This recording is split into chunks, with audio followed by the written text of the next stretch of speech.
Good morning students. Today we are going to learn English alphabets. ഇന്ന് ടീച്ചറിന്റെ കൂട്ടുകാർക്കായി പഠിപ്പിക്കാൻ പോകുന്നത് ഇംഗ്ലീഷിലെ കുറച്ച് ലെറ്റേഴ്സ് ആണ്. Are you ready? Yes.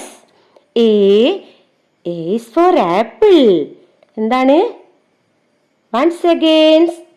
A is for apple. അടുത്ത ലെറ്റർ ഏതാണ്? B. B is for ball. ടീച്ചറിന്റെ മക്കൾ ഒന്നുകൂടെ പറഞ്ഞേ. B is for ball. അടുത്ത ലെറ്റർ ഏതാണ്? C. C is for cat. എന്താണ്? കുഞ്ഞുങ്ങൾ ഒന്നുകൂടെ പറഞ്ഞേ. C is for cat. Next letter D. D is for dog.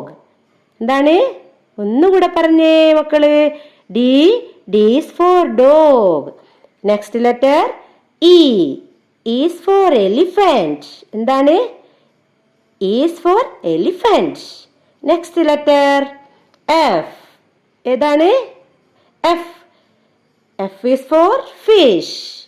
ഒന്നുകൂടെ പറഞ്ഞേ മക്കള്. F is for fish. അപ്പോൾ ഇന്ന് നമ്മൾ കുറച്ച് ലെറ്റേഴ്സും വേർഡ്സുകളും പഠിച്ചു അല്ലേ? അപ്പോൾ മക്കള് എന്ത് ചെയ്യണം? ഇന്ന് പഠിച്ച ലെറ്റേഴ്സും വേർഡ്സുകളും നന്നായി പറഞ്ഞു പഠിക്കണം കേട്ടോ. ടീച്ചറിന്റെ ക്ലാസ്സുകൾ കേൾക്കാനായി ചാനൽ ഒന്ന് സബ്സ്ക്രൈബ് ചെയ്യാനും കമന്റ് ചെയ്യാനും മറക്കില്ലേ. അപ്പോൾ അടുത്ത ക്ലാസ്സിൽ വീണ്ടും കാണാം.